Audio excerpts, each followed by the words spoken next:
The idea of violence, the Trump team argued that you can't just say that there's going to be violence without there actually being violence. What Donald Trump has said regarding this case hasn't resulted in anything concrete, and this is what they're arguing.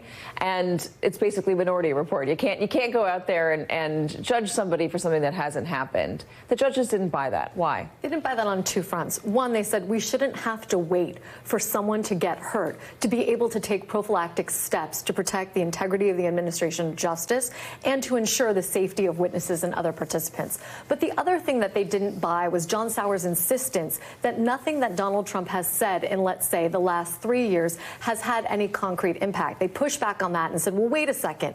Donald Trump, shortly after the indictment, said, if you're coming after me, I'm coming after you. And very shortly thereafter, Judge Chutkan was threatened by a woman in Texas who now is in federal detention. And John Sauer tried to diminish that case and basically say, well, that's a woman who's a crazy alcoholic. If you look at her detention order, there are a number of factors in her case. She's mentally unstable. She has a long history of substance abuse. She has a long criminal history.